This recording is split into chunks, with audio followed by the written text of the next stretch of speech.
बिस्मिल्लाहिर्रहमानिर्रहीम अस्सलामुअलैकुम dear friends. आज हम प्रैक्टिकल्स देखेंगे जेनेटिक्स के।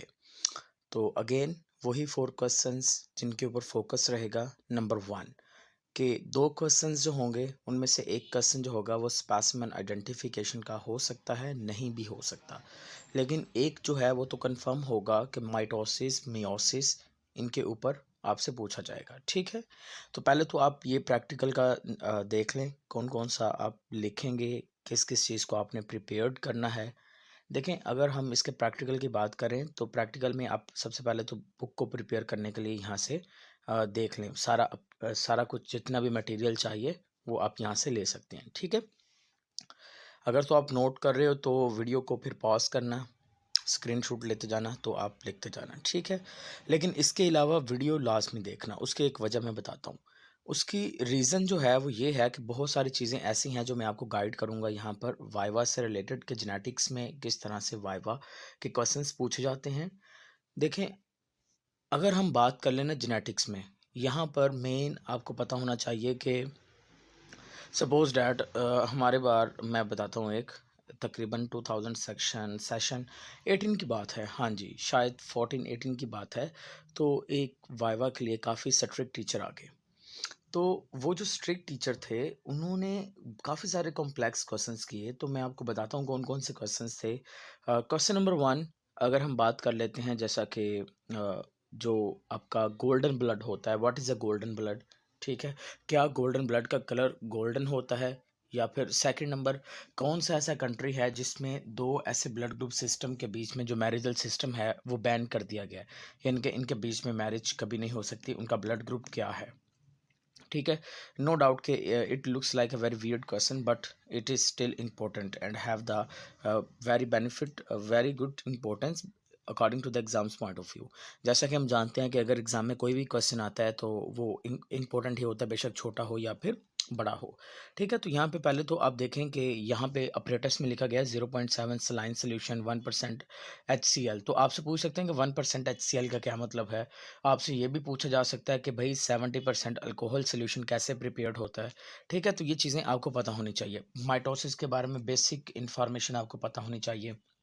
जैसा कि यहाँ पे एक क्वेश्चन बन सकता है कि भाई माइटोसिस जब भी हम स्टडी करते हैं, माइटोसिस को स्टडी करने के लिए हमेशा ओनियन की रूट टिप क्यों ली जाती है? मियोसिस के प्रोसेस को स्टडी करने के लिए हम हमेशा ग्रास होपर का इस्तेमाल क्यों करते हैं? तो इन सभी क्वेश्चन का आंसर आप तभी दे पाएंगे जब आपको पता होगा कि जो ग्रास होपर है उसका जो पीरियड है, डेवलपमेंटल पीरियड है या जो ग्रोथ पीरियड है वो किस सीज़न में आता है। ठीक है, वो एक चीप इंसेक्ट कह लें जिसकी वजह से हमें ज़्यादा अखराजात भी नहीं करने पड़ेंगे और हमारा काम भी हो सकता है। ठीक है, तो यही इस तरह के कुछ क्वेश्चंस होंगे जिनका आंसर देना पड़ेगा। चलें जी, ऑपरेटर्स देखें पहले का, उसके बाद प्रोसीजर आप देखते जाएं।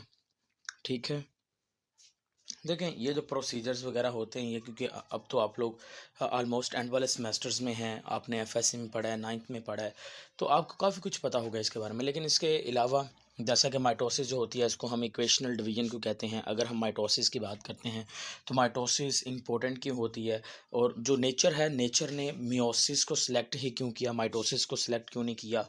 अगर हम बात कर लें यहाँ पर माइटोसिस के बारे में, तो माइटोसिस जो है वो असल में किन स्टेप्स पर डिवाइड है, कौन सा स्टेप माइटोसिस में सबसे क्रिटिकल स्टेप होता है, किस स्टेप में जो क्रोमोसोम्स हैं वो सेपरेट होते हैं, यानी कि ईच एंड एवरीथिंग आपको माइटोसिस के बारे में मालूम होना चाहिए। किसने डिस्कवर करके दिया, कब डिस्कवर हुआ, इसकी इंपॉर्टेंस क्या है।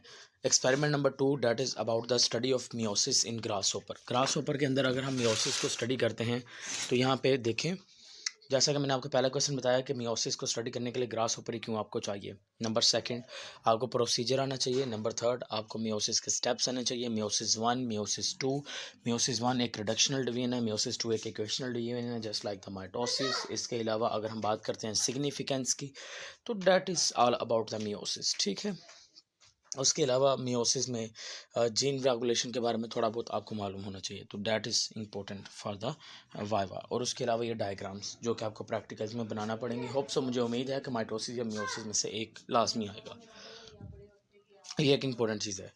तो आपको ऑब्जर्वेशंस, फेजेस, ठीक है, मटेरियल रिक्वायर्ड, ये सब कुछ लिखना होता है। Next one is experiment number 3 and one of the most important आपके पास ये एक कह लें कि टॉपिक है।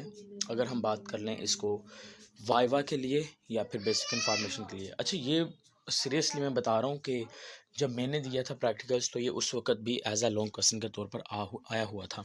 ठीक है, तो ये आप लाजमी कीजिएगा।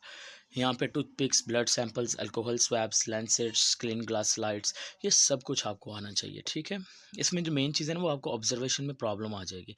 ये तो इजी इजी सी चीज़ें हैं कि आप ऐसा करें, मोनोक्लिनिकल ले लें, ये करें वो करें, लेकिन ऑब्जर्वेशन में आपको याद रखना है। अगर आपको कॉन्सेप्ट नहीं है कि किस तरह से एंटीजन और एंटीबॉडीज़ के दरमियान में फ़र्क होता है, कैसे ये डिपेंड करता है, तो आपको करना क्या है।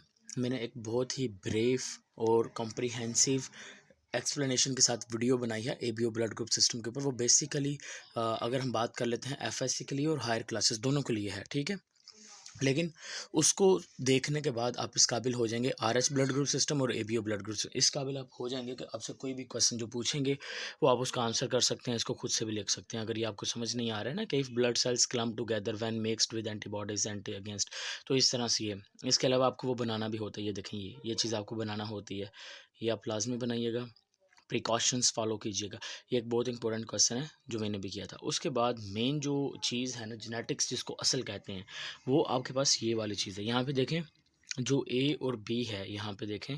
ठीक है, फादर एंड मदर, देन आगे ये देखें ये एक पेडिग्री एनालिसिस है। वो आपसे पूछ रहे हैं कि जब एच और आई इनका जो ऑफ स्प्रिंग आएगा तो भाई उसमें आपने बताना है कि क्या कोई किसी किस्म का कोई कैरियर जेनेटिक डिसऑर्डर हो सकती है या फिर नहीं हो सकती। वैसे तो ये मैं कहूँगा कि जेनेटिक्स जो असल है वो यही है, लेकिन ये क्वेश्चंस आपके प्रैक्टिकल में नहीं आएंगे। तो जस्ट फॉर फॉर्मेलिटी अगर करना चाहते हैं कर लें, लेकिन मैं ट्रस्ट में अगर आपको ये आ जाते हैं so it's means that you are a head of genetics. अब बहुत अच्छे हैं जेनेटिक्स के अंदर अगर आपको ये समझ में आती हैं चीज़ें। ठीक है, तो ये आपको लाजमन तौर पे एक बार देखना लाजमी है। ठीक है, ले देखना लाजमी, और जो बच्चे करना चाहते हैं वो इसको कीजिएगा लाजमी, क्योंकि ये बहुत ही इंपॉर्टेंट चीज़ है एक। वेल, ये देखें प्रॉब्लम नंबर सेकंड, इस तरह से 3-4 प्रॉब्लम्स होंगी जो आपको इसकी सारी एक्सप्लेनेशन ये देखें यहाँ पर मौजूद है। ये देखें प्रॉब्लम नंबर सेकंड, वो सारी चीज़ें एक्सप्लेन की हुई हैं कि भाई ऐसा हो रहा है, ऐसा हो रहा है, यहाँ से कैरियर जा रही है, आपने ऐसा करना है, ये अगर ऐसा है तो ऐसा हो सकता है या नहीं। ठीक है, बट आपको थोड़ा टाइम लग सकता है, मेरे ख्याल से 3 घंटे लगेंगे ये 4 छोटे छोटे प्रैक्टिकल्स करने के लिए।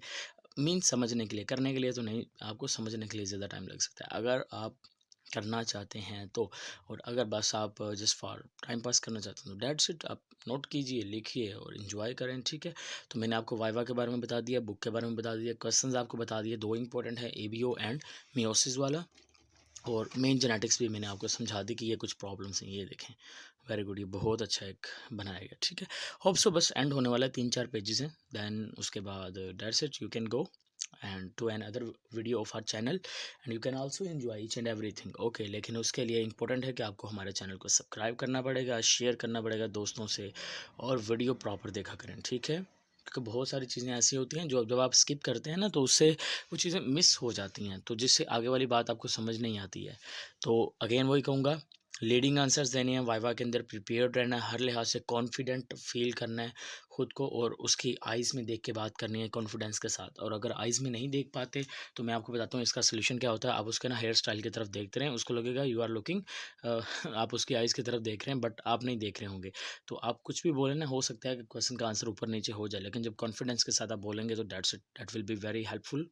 और वो सामने वाला जो है वो भी थोड़ा सा कंफ्यूज होगा, maybe I am wrong, but आपने किसी भी किस्म की अपनी वीकनेस शो नहीं करनी। Okay guys, hope so this video will be helpful for to you. Okay, stay connected and अल्लाह हाफिज़। बट सब्सक्राइब करना है, शेयर करना नहीं भूलना, और बाकी जितने भी आपके ज़ूलॉजी से रिलेटेड प्रैक्टिकल्स हैं, वीडियोस हैं, डेवलपमेंटल बायोलॉजी है, जेनेटिक्स है, जो कुछ भी है, इवन के आपके invertebrates vertebrates, Miller and Harley, each and everything हम कवर करेंगे, लेकिन टाइम लग सकता है। होप सो इंशाल्लाह 1 साल के अंदर अंदर मेरी पूरा प्रोजेक्ट है कि मैं इसको कंप्लीट करूँगा खुद और साथ में चंद एक और workers. Okay guys, stay connected and अल्लाह हाफिज़।